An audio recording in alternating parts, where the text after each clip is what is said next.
नमस्कार, आयुष मंत्र में एक बार आपका फिर से स्वागत है। जैसे कि ज्वलंत मुद्दे लेके हम आते हैं अलग अलग टॉपिक्स को लेके जो इस वक्त ट्रेंडिंग में है।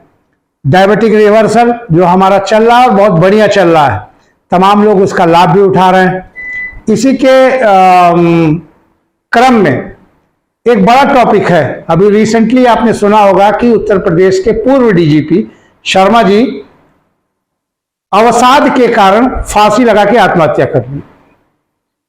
अब प्रॉब्लम ये क्रिएट होती है कि आखिर ऐसा वो कौन सा प्रॉब्लम क्रिएट होती है जिसके कारण आदमी अपनी जान भी दे देला है। देखिए, अगर हम जो विभिन्न स्टडीज हुए हैं उस स्टडीज के डेटा को देखें तो करीब करीब ये मान के चलते हैं कि 70% आबादी भारत की अवसादग्रस्त है। 70% आबादी भारत की अवसादग्रस्त है। मैं फिर से बोल रहा हूं, ध्यान दीजिएगा। किसी को छोटा अवसाद है, किसी को दूसरा अवसाद है, किसी को कोई चीज है, लेकिन एंजाइटी और अवसाद माने डिप्रेशन की जो प्रॉब्लम क्रिएट हुई है, ये बहुत बड़ा कारण बन के आ रही है। बच्चे एग्जामिनेशंस में फेल हो जा रहे हैं, अगले स्टेप के ना देख के वो फांसी लगा ले रहे हैं। इस तरह की तमाम ऐसी चीजें हैं जो हमारे समाज में आज हम डिस्कस करेंगे इन सभी चीजों को कि आखिर क्या कारण होता है, क्यों हम ये कर रहे हैं और इसके बचाव हम कैसे कर सकते हैं। ठीक, अब अवसाद के मुख्य कारण पे आते हैं तो बोर्ड पे आपके सामने नजर आएगा अत्यधिक चिंता, जरूरत से ज्यादा चिंता। देखो, एक मैं उदाहरण बताऊंगा। मैं कोई ऋषि मुनि नहीं हूं, ना कोई बहुत बड़ा बाबा हूं, लेकिन फिर एक चीज बता रहा हूं, एक नॉर्मल चीज है। अगर आप कहीं एक रोम, ये सबसे लोएस्ट इकाई है, आपकी रोम हर चीज, जैसे कि आप सेल पढ़े हो, हर चीज अपने आप को रीन्यूएट करती है, बदलती रहती है। हमारी स्किन बदल रही है, चेहरे बदल रहे हैं, हमारे बाल बदल रहे हैं, हर चीज बदल रहा है। तो अगर एक हमारा रोम जो है बदलने पर आ गया और गिर के दूसरा आना है, तो क्या हम उसको रोक सकते हैं? अगर हम उसको रोक सकते हैं तो बताइए, क्या रोक सकते हैं? नहीं रोक सकते। तो जब हम एक अपने रोम को नहीं रोक सकते तो कल को क्या होगा उसकी चिंता लेके, उसको परेशान होके क्या हम उसको सुधार सकते हैं? नहीं सुधार सकते। लेकिन फिर भी हम उसके चक्कर में पड़े रहते हैं। आज हमने ये किया, कल क्या होगा, परसों कैसे होगा, नरसों कैसे होगा। आज हम ऑफिस में गए, बॉस से हमारा गड़बड़ हो गया, कल नौकरी निकल जाएगी तो कैसे जिएंगे। आज ये चीज कर लिए, आज मम्मी नाराज हो गई, आज फला चीज हो गया, वो क्या कहेंगे, चार लोग क्या देख रहे हैं। ये तमाम जो चिंताएं, हमारी लाइफ कैसे चलेगी, ये चिंताएं हमको अवसादग्रस्त की तरफ ले जाती हैं। तो पहला कारण है अत्यधिक चिंता करना किसी चीज को लेके। बी एंजॉय, जीवन जैसा चल रहा है मस्त रहिए। और सबसे बड़ी प्लस पॉइंट ये है वर्तमान में जिए। अगर आप वर्तमान में जिएंगे, भविष्य की चिंता नहीं करेंगे तो आपको कोई प्रॉब्लम नहीं होगी। आज तक सही चला ना तो कल भी चलेगा, क्या दिक्कत है उसमें। तो सबसे बड़ा कारण है अत्यधिक चिंता, जिसको हम अपने आप से, अपने मित्र से, अपने दोस्त से, अपने सखा से, अपने जानने वाले से, अपने जो भी बिलवर्ड हैं जिससे हम समझते हैं जिनकी बात, उनसे समस्या का डिस्कशन करके, अपने अंदर मत रखिए, समस्या का डिस्कशन करके उस चिंता को दूर करिए। दूसरा है भविष्य की चिंता, उसी से जुड़ा हुआ है। भविष्य में क्या होगा, भविष्य में जो होगा अच्छा होगा या दो होगा देखा जाएगा। अगर आप करते हैं तो नहीं होगा, लेकिन ये दोनों चीजें हर व्यक्ति के अंदर आती है। अगला तो भाई जग जाहिर है लालच। मेरे पास नॉर्मल फोन है, उनके पास जो है आईफोन है, तो मेरे पास क्यों नहीं है? वो लाने के लिए मुझे क्या करना चाहिए? अरे काहे को? उनके पास जमीन है, मेरे पास नहीं है। उनका बच्चा ये बन गया, मेरा बच्चा नहीं कर पाया।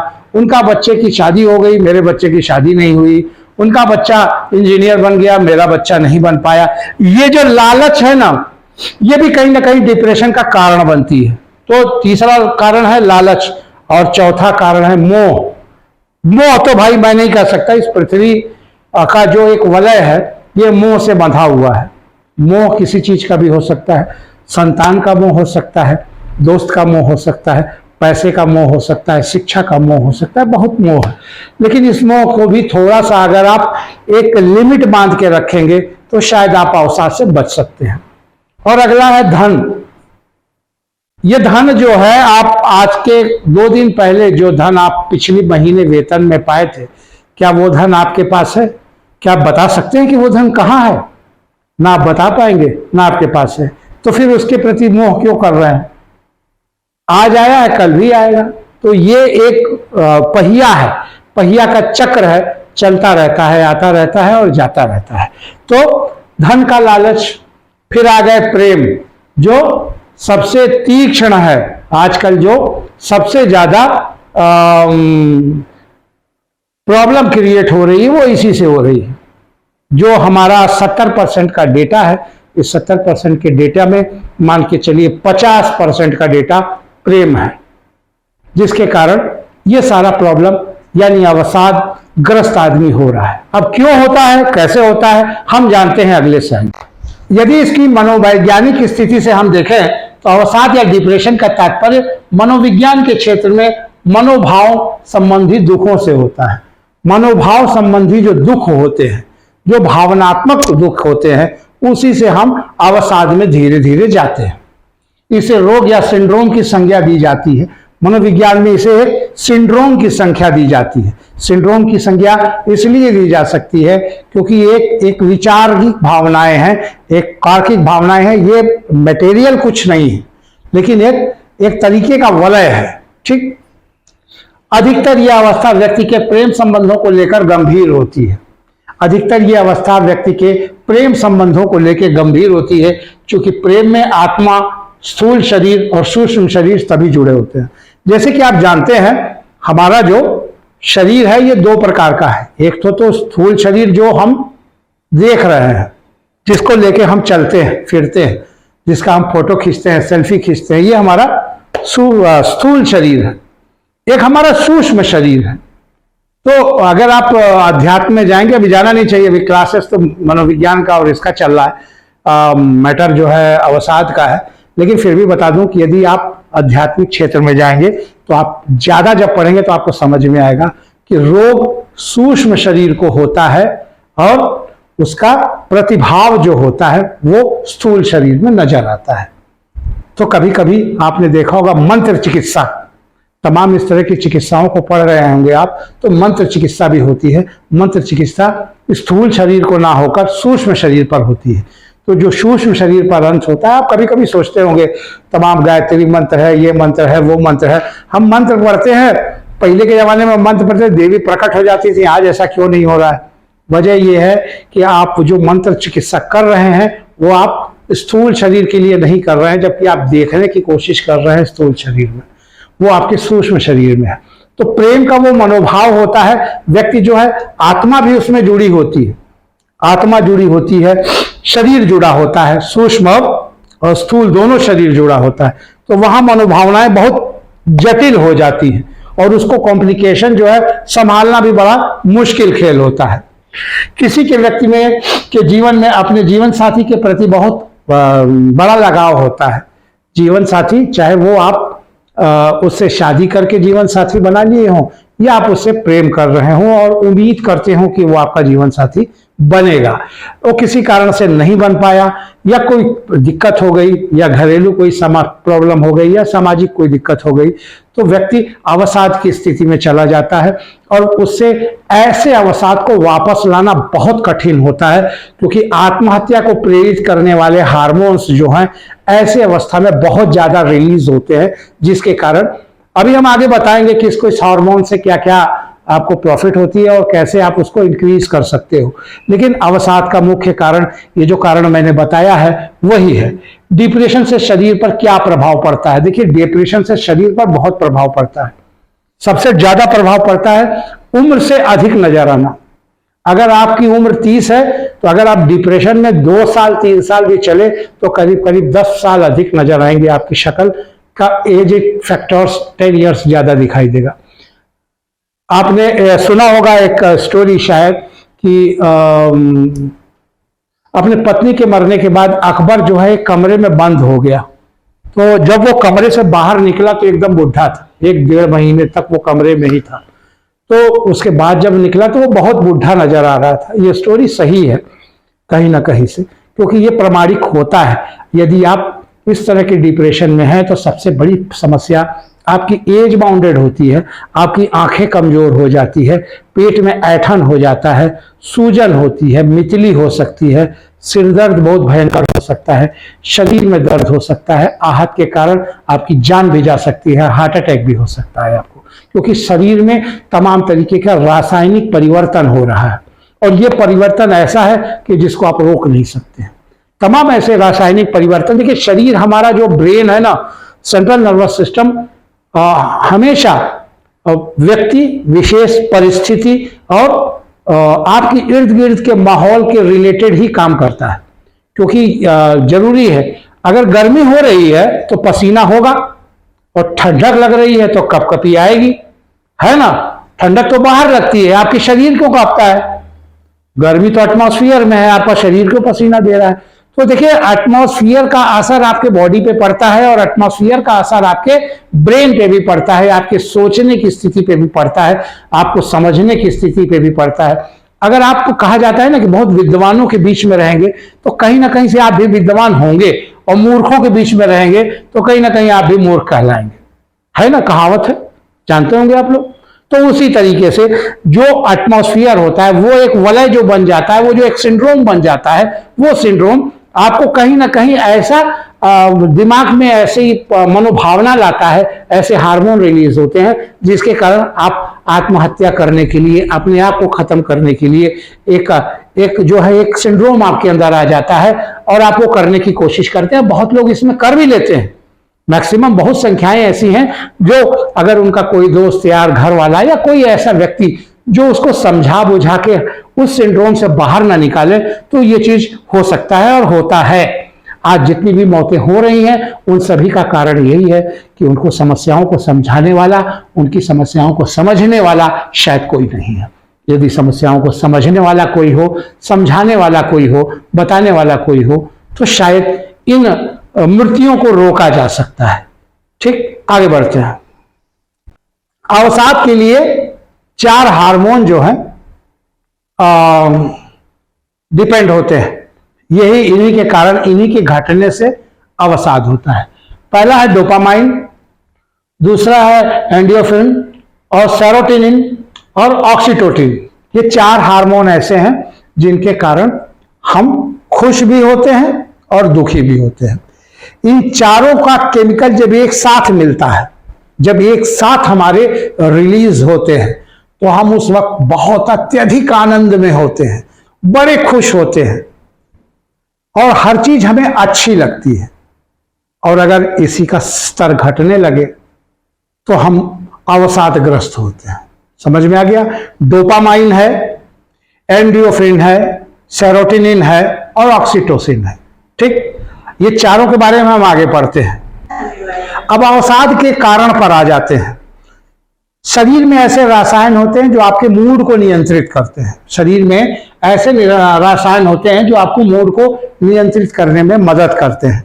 ठीक है, जब आपके पास इन रसायनों की पर्याप्त मात्रा नहीं होती है, वो मैंने पहले भी कहा, ये रसायन आपके इर्द गिर्द के माहौल, आपका स्तर, आपके सोचने की क्षमता, आपके खान पान, आपके हर चीज को मिलाकर इस तरह के रसायन आपकी बॉडी डेवलप करती है। तो जब इन रसायनों की पर्याप्त मात्रा, जो मैंने अभी बताया आपको चारों, नहीं तो आपका मस्तिष्क इन ठीक से जवाब नहीं दे सकता किसी चीज का। उदाहरण मैं बताता हूं आपको, थोड़ा सा एग्जाम्पल करके बताऊं। आप ड्राइविंग कर रहे होते हो, अगर आप में से कोई ड्राइविंग कर रहा होगा तो शायद आपको पता होगा कि ओवर ड्राइव कर लीजिए, मतलब आप रात में ड्राइव कर रहे हैं और 8 बजे से आपने ड्राइविंग शुरू किया और आपकी ड्राइविंग चल रही है नियर अबाउट करीब करीब 1 बज गया, 2 बज गया, 3 बज गया। एक समय आएगा आपके पास जब आपको लगेगा कि आंखें आपकी खुली हैं, ऐसा नहीं है कि आप सो रहे हो, आंखें खुली हैं, लेकिन आप डिसीजन नहीं ले पा रहे हो। तो उस समय क्या करते हैं? गाड़ी खड़ी करते हैं, मुंह धोते हैं, कुछ लोग चाय पीते हैं, इस तरह की चीजें लोग करते हैं। तो जब ये करेंगे तो वो फिर से आप वो एक माहौल आप उसको क्रिएट कर दिए वहां से हटने के लिए। तो जब आप हटेंगे तो वो सारी चीजें फिर आप नॉर्मलाइज स्थिति में होंगे। नहीं तो आपकी आंखें खुली हैं लेकिन फिर भी आप डिसीजन नहीं ले पा रहे हो।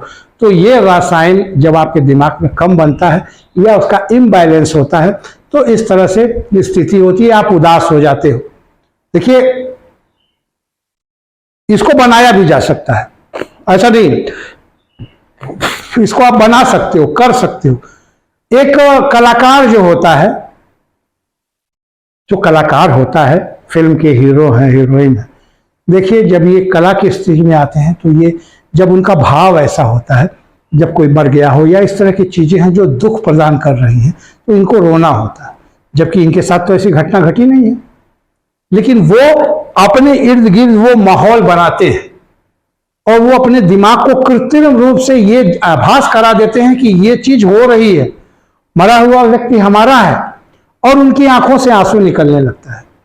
कहा जाता है ग्लिसरीन लगा के लगाते हैं, लेकिन फिर भी नहीं, ग्लिसरीन लगाने के बाद भी वो चीजें, वो भावनाएं, वो चीजें नहीं उमड़ के आएंगी। आंसू तो हो सकता है आ जाए, लेकिन वो भावनाएं नहीं आएंगी। उस भावनाओं को लाने के लिए वो ऐसा वलय बनाते हैं। तो देखिए, कृत्रिम वलय बनाने से भी दिमाग ये समझता है कि ऐसी स्थिति हो गई है।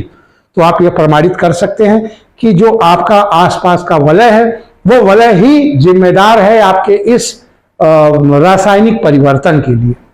नशीली दवाओं का सेवन करने वाले को भी अवसाद हो जाता है, क्योंकि होता क्या है ना कि नशा हमारी सेंट्रल नर्वस सिस्टम को ब्रेक कर देता है। सोचने, समझने, जानने, बूझने की जो इंद्रियां हैं वो शिथिल हो जाती हैं। तो जब हम अत्यधिक नशा करते हैं, जैसे हम स्मैक ले रहे हैं, हीरोइन ले रहे हैं, ऐसी नशा जो कि जिसका असर, अभी आपने शराब पी लिया तो 1.5-2, आजकल की जो शराब आ रही है 1-1.5 घंटा, उसके बाद तो खत्म, सेवा समाप्त। या तो आप फिर वही डब्बे वाली, लकड़ी के डब्बे वाली जो 40 साल 50 साल पुरानी होती है, वो बड़ी कॉस्टली है तो वो लोगों को मिलती नहीं। तो जो आजकल की शराब है, ये 4-5 घंटे से ज़्यादा असर नहीं करती, मैक्सिमम 1 से 1.5 घंटा 2 घंटा अपने पीक पे रहती है, फिर नीचे चली आती है। लेकिन ये जो नशे हैं, जैसे हीरोइन पीता है आदमी, स्मैक पी रहा है, इंजेक्शन लगा ले रहा है तमाम चीज़ों की, मॉर्फिन वगैरह की, तो वो सब चीज़ें जो है एक लंबी 12 घंटे 18 घंटे 17 घंटे के नशे में रहती हैं। तो ऐसे जो नशे का आदी है, तो उसका सेंट्रल नर्वस सिस्टम तो वैसे बिगड़ गया है, उसको सोचने, समझने, दुख सुख का कोई आभास नहीं है।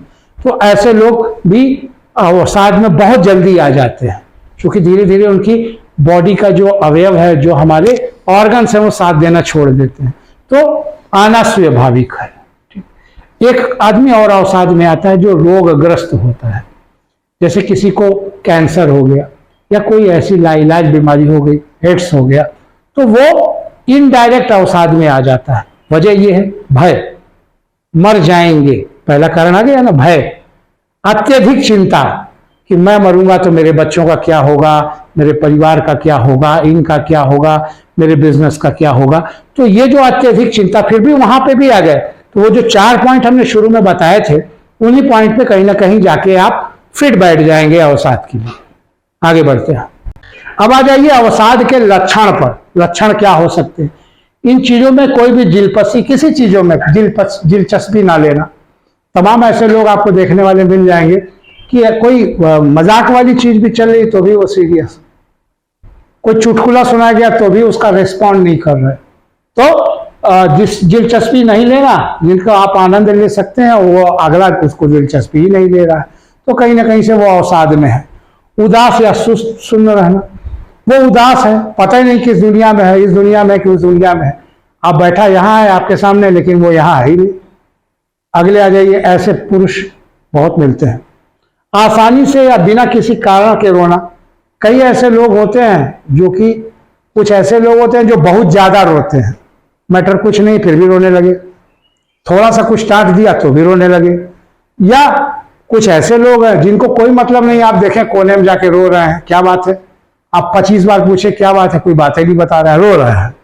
ठीक है, ये एक अवसाद का लक्षण है। अगर आपके समक्ष ऐसा कोई बंधु मिल रहा है जिनमें से इन लक्षणों में से कोई लक्षण आ रहे हैं, तो ये जान जाइए कि वो आंशिक या बड़े अवसाद में फंस चुका है। धीमा महसूस करना या बेचैनी और चिड़चिड़ा महसूस करना। देखिए, एक व्यक्ति का नॉर्मल स्वभाव होता है, हमारा भी एक नॉर्मल स्वभाव है, आप सभी का भी एक नॉर्मल स्वभाव है। हम किसी के साथ 10 दिन रहते हैं तो हमें पता चल जाता है कि उसका नॉर्मल स्वभाव क्या है। अब हम देख रहे हैं कि उसका नॉर्मल स्वभाव जो था उससे वो चिड़चिड़ा हो गया, कोई बात बोल रहे हैं तो झगड़ ले रहा है, झगड़ा करने लग रहा है, तो वो कहीं ना कहीं अवसादग्रस्त है। ऐसा नहीं है कि वो बहुत बंतु हो गया है या ऐसा है, वो अवसादग्रस्त है। अब आप अगर उसके अपने हैं तो आपको ये कारण पता करना चाहिए कि आखिर वो अवसादग्रस्त क्यों है, कारण क्या है उसका अवसादग्रस्त होने का। ना कि क्रिटिकाइज करिए कि वो तो बदल गया है या वो ऐसा हो गया है, ये नहीं। बेकार या दोषी महसूस करना, देखिए कभी कभी ऐसा भी होता है हमने कोई गलती किया नहीं लेकिन फिर भी हम उसकी दोषी अपने आप को ले रहे हैं, भैया हमारे वजह से हो गया।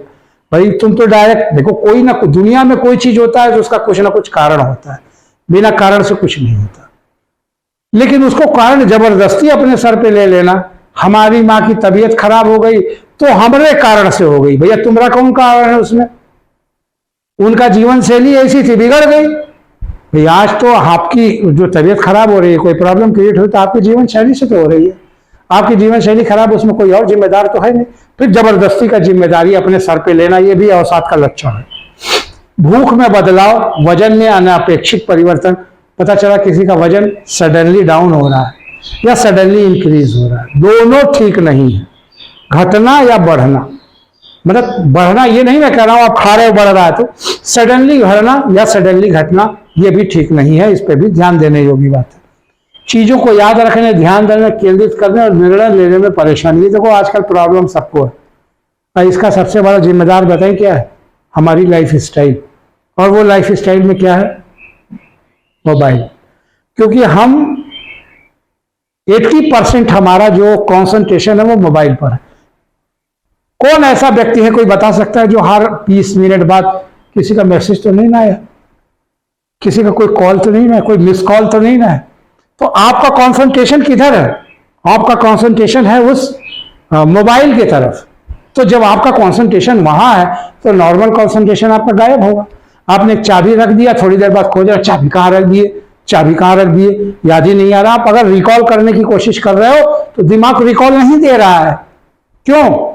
क्योंकि दिमाग को जब आपने चाबी रखा था तो आपके हाथ में मोबाइल था और आपका कंसंट्रेशन यहां था। आप बैंक में जाते हो, बैंक वाले कभी कभी आप जाइए तो कहते हैं कि मैं दूसरे मोड पे काम कर रहा हूं, अभी बैंकिंग मोड में नहीं है, ऑफलाइन मोड, 2 मिनट रुक जाइए। कंप्यूटर भी, सुपर कंप्यूटर भी एक साथ कई मोड पर काम नहीं करता। तो आप अपने दिमाग से क्यों सोचते हो कि एक साथ वो कई मोड पे काम करेगा? आप मोबाइल भी चला रहे हो और दूसरा कुछ भी कर रहे हो तो नहीं कर पाओगे। इसीलिए कहा जाता है मोबाइल चलाते वक्त वाहन का वो मत करिए। आजकल के विद्वानों की क्या स्थिति है पता है? बता देता हूं, वो हेलमेट में लगा लेंगे मोबाइल और बात करते हुए गाड़ी चला रहे हैं। यार तुम्हारी बात किस वैल्यू में हो रही है पता है? हो सकता है अगले से तुम लड़ रहे हो, झगड़ रहे हो, मे बी पॉसिबल। हो सकता है तुमको वो कोई लॉस का मैटर बता रहा हो, या हो सकता है वो तुम बहुत अत्यधिक खुश हो। इसका जिम्मेदार तुम्हारे आगे चलने वाला है क्या? आप किसी मूड में ले आए, भिड़ा दिए उसको, चोट तो आपको भी लगेगी लेकिन उसको भी तो लगेगी। क्या वो लाइबल है आपके? आप अपनी चीज के लाइबल स्वयं हो, आगे वाला नहीं। कहा जाता है कि भैया मोबाइल का प्रयोग गाड़ी चलाते वक्त मत करिए, लेकिन 99% अभी बाहर निकल जाइए, पहले तो लड़के नजर आते, अब लड़कियां नजर आती हैं मोबाइल के अंदर, वो हेलमेट के अंदर मोबाइल लगा लेंगे। नहीं तो वो बिना तार वाला आता है आईपॉड, उसको लगा लेंगे, या तो एक गर्दन में लटकने वाला आता है उसको लगा लेंगे। तो मुझे समझ में नहीं आता इनके घर वाले क्यों जाने देते हैं, क्या उनको नहीं पता है?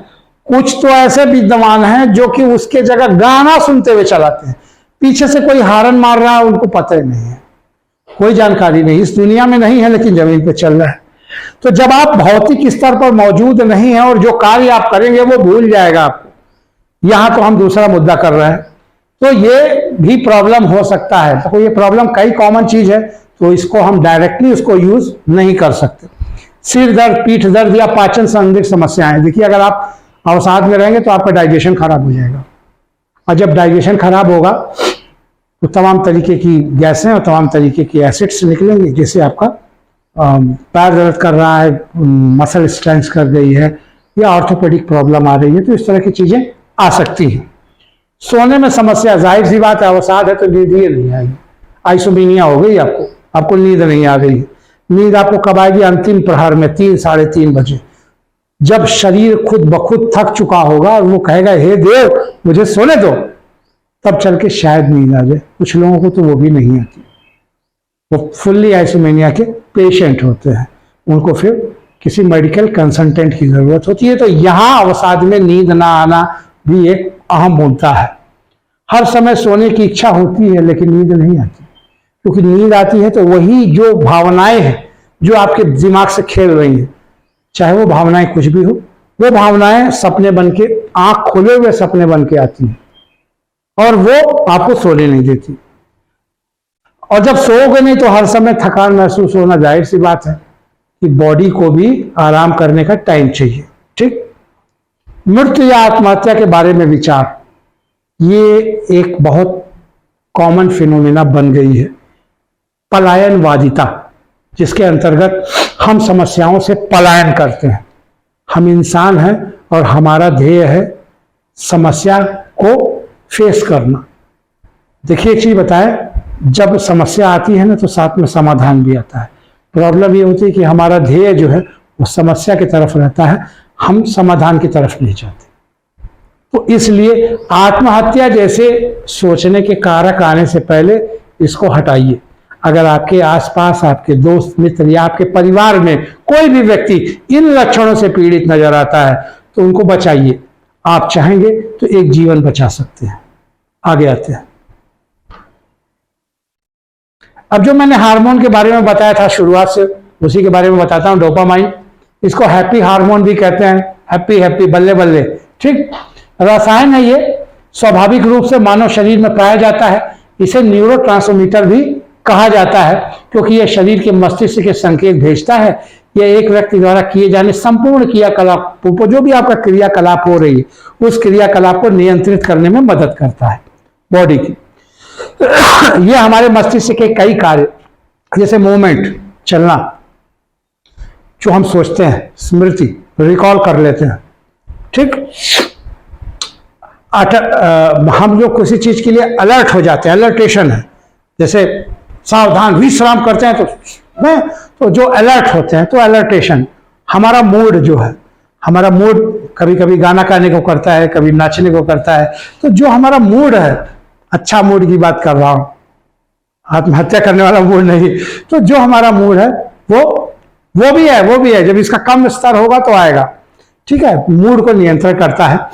मोटिवेशन और कई कार्यों में ये हमारे मदद करता है, जिससे संगीत सुनना, अच्छा खाएं। इसको बढ़ाने के लिए क्या कर सकते हैं? इसको बढ़ाने के लिए देखिए, लाइट म्यूजिक, हमने पहले भी कहा था, आपसे अभी भी कह रहे हैं कि ये किसी न किसी तरीके से आपके बाहर का एटमॉस्फेयर जैसा होगा, आपके अंदर रासायनिक परिवर्तन वैसा ही होगा। संगीत में वो धुन है, वो चीजें हैं और वो रस है कि वो ऑटोमेटिकली आपके डोपामाइन को बढ़ा देगा। अच्छा खाना, आपकी बड़ी इच्छा है बढ़िया बढ़िया खाने की, तो वो भी आपका डोपामाइन, कभी कभी होता है ना, बर्तन खोलने के बाद वाव आज खीर बन गई, तो वो चीजें जो है वो आपके डोपामाइन लेवल को बढ़ा सकती है। अच्छा 7 आवर्स बढ़िया नींद लीजिए, आपकी डोपामाइन लेवल सही रहेगी। मनोरंजक और इस तरह की जो दवाएं हैं उन दवाओं से बचिए। तमाम ऐसी दवा होती हैं जो बताते हैं कि अभी एक पेय कोई था, भगवान जाने, उसको कहते हैं एनर्जी ड्रिंक, और बादाम बड़ा लड़के पी रहे हैं। भाई साहब वो एक कप सिरप जैसा लगता है। भगवान जाने लोग कैसे पीते हैं। रेड बुल, क्या नाम है, भगवान में किसी कंपनी का नाम नहीं लूंगा, मुकदमा कर देंगे मेरे ऊपर। लेकिन हाँ ये है कि एनर्जी ड्रिंक, इस तरह की जो चीजें जो कृत्रिम तरीके से आपको कुछ ना कुछ लाभ पहुंचा रही हैं, ऐसी चीजें आपके डोपामाइन लेवल को डाउन कर सकती हैं। ठीक, आगे बढ़ते हैं। अब आ जाते हैं एंडोफ्रिन। एंडोफ्रिन के बारे में देखिए, ये हार्मोन एक पेन किलर का काम करता है। आपके शरीर में दर्द होता है, थोड़ी देर बाद दर्द खत्म हो जाता है। कोई भी दर्द होता है, ऐसा तो है नहीं कि दर्द होता ही रहता है, आप दवा नहीं खाएंगे तो भी दर्द खत्म हो जाएगा। तो वो ये हार्मोन का काम है। ये जो है आपको दर्द या बॉडी के दर्द या किसी तनाव या किसी परेशानी से ये बॉडी को बाहर निकालता है। एक प्रकार का ये भी न्यूरोट्रांसमीटर है, रसायन है, जो केंद्रीय तंत्रिका, सेंट्रल नर्वस सिस्टम से जुड़ा होता है, आनंद की भावनाओं से जुड़ा होता है। ठीक है। और ये इसको यही कहा जाता है कि ये दर्द निवारक हार्मोन है, जो हमारा पेन है, पेन मतलब कई तरीके का पेन होता है बॉडी में, तो सारे पेन को नियंत्रित करता है, कम करता है। हम अच्छी भावनाओं, पॉजिटिव ऊर्जा से ये चीज बढ़ता है। अगर हम थोड़ा सा व्यायाम कर रहे हैं, वो सारी चीजें इसको इंक्रीज करता है। इवन यहाँ तक कि जो सबसे बॉडी का सबसे बड़ा पेन होता है, माने एक मदर जो है जब बेबी का डिलीवर करती है तो जो पेन होता है उस पेन को भी कम करने की शक्ति इस हार्मोन के अंदर होती है। ठीक जी। अब आ जाते हैं सेरोटोनिन। देखो सेरोटोनिन के बारे में क्या बताऊं, it's a always happy hormone. तो ये आपको हैप्पी करता है। सेरोटोनिन आपके मूड, नींद, भूख, याददाश्त संबंधित सभी कार्यों में कंट्रोल करने का काम करता है। एक प्रकार का ब्रेन केमिकल भी है ये सेरोटोनिन। इसकी कमी होने से मूड प्रभावित होता है, डिप्रेशन, तनाव का कारण भी होता है। तो सेरोटोनिन जब आपके शरीर में कम होता है तो कहीं ना कहीं से तनाव की स्थिति जब आती है तो ये कम होता है। और ये कम क्यों होता है, बाहर का एटमॉस्फेयर ऐसा होता है जिसके कारण ये कम होता है। ठीक है, इसको ये समझ लीजिए शरीर के अंदर की एक आंतरिक घड़ी है, तो घड़ी चलती रहती है, ठीक ना। और इसी के कारण आपको नींद आती है। आप कहते हो नींद आ रही है, तो नींद आने की जो स्थिति होती है वो इसी हार्मोन की जब ग्रेस बढ़ता है तो आती है। तो इसके बारे में भी जान लीजिए आप। नींद के प्रवेश करना और सुबह तक उठना में। अब आ जाते हैं चौथे हार्मोन पे, माने ऑक्सीटोसिन हार्मोन।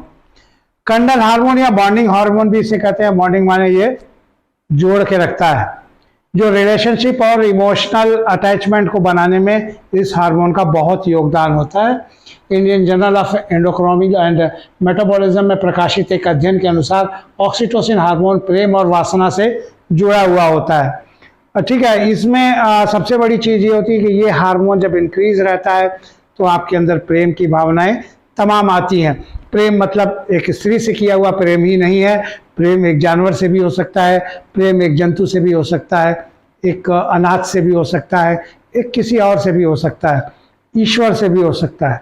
ठीक, आप नास्तिक नहीं होगे अगर आपका ऑक्सीटोसिन लेवल ज़्यादा होगा। ऐसे लोग जो नास्तिक होते हैं, आप ध्यान दीजिएगा, उनका ऑक्सीटोसिन लेवल लो होता है। जो ईश्वर को नहीं मानते, भगवान को नहीं मानते, स्नेह नहीं कर सकते, जो ईश्वर से स्नेह नहीं कर सकते, शायद वो अपने बच्चों से भी स्नेह नहीं कर सकते। असलियत है ये, कहीं ना कहीं वलय का ही खेल है। तो हमने चारों हार्मोन आपको बता दिया।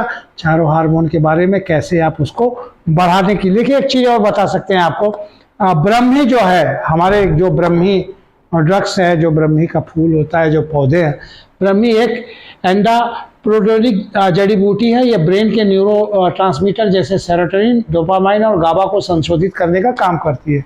तो ब्रह्मी का यूज़ अगर आप करते हैं तो कहीं ना कहीं से आप इसको इंक्रीज कर सकते हैं। और भी तमाम विधि है इसको इंक्रीज करने की, लेकिन हम ये नहीं कहेंगे कि आप जो है इसको इंक्रीज करने की विधि नेट पे खोजें।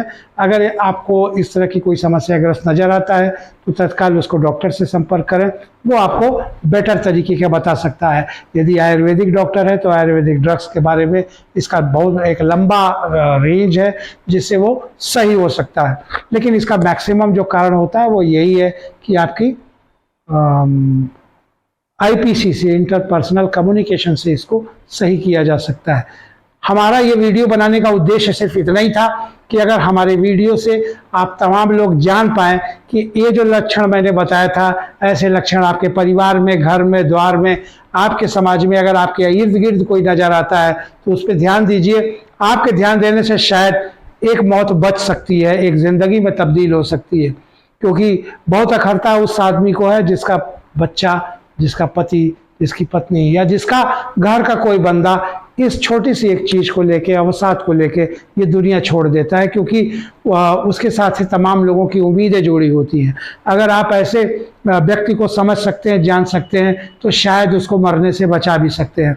हमारा ध्येय सिर्फ इसीलिए है कि 1000, 2000, 4000 तक जहाँ तक हमारा ये वीडियो जाता है, उसमें से अगर एक बंदा भी आप लोग मिलके किसी को मरने से बचा दिए तो शायद हम अपने उद्देश्य में सफल रहेंगे। कि हमारा ध्येय यही है कि अवसाद से किसी की मौत ना हो, अवसाद से बहुत बड़े बड़े लोग मर जाते हैं।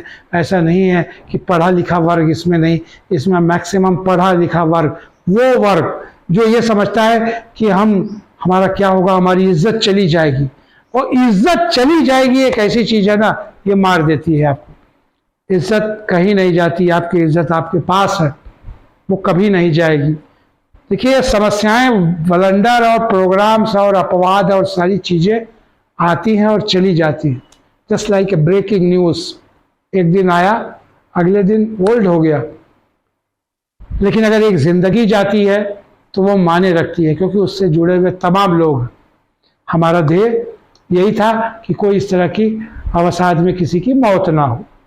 तो आयुष मंत्र के टीम को विदा दीजिए। हम समय समय पे ऐसे मुद्दों को लेके आते रहेंगे और उठाते रहेंगे। हाँ, अगला टॉपिक में बात कर रहे थे, तो अगले टॉपिक में लोगों का कहना है बहुत ज़बरदस्त, डाइटरी को लेके है, डायबिटिक के, कि क्या डायबिटिक में अंडा खाया जा सकता है, लोगों का पूछना था। और अगर खाया जा सकता है तो क्या कारण है, कैसे खा सकते हैं, नहीं खा सकते हैं तो उसका क्या कारण है। तो उस पर हमने वीडियो बना लिया है। और एक मज़ेदार बात बताऊं, जब ये वीडियो मैं बना रहा था तो एक फ़ोन आ गया और इत्तेफाक था वो, कि अगर अंडा खा सकते हैं तो बताइए कितना खा सकते हैं। तो भैया वो भी हमने जोड़ दिया है उस वीडियो में कि कितना अंडा आप खा सकते हो। अब आपके ऊपर है, आप कितना खा सकते हो, कितना नहीं खा सकते हो, क्या है। अगले वीडियो को देखिएगा, बड़ी ज़बरदस्त है। तब तक के लिए आयुष मंत्र टीम को विदा दीजिए, फिर मिलते हैं किसी एक तगड़े मुद्दे को लेकर। थैंक यू, धन्यवाद।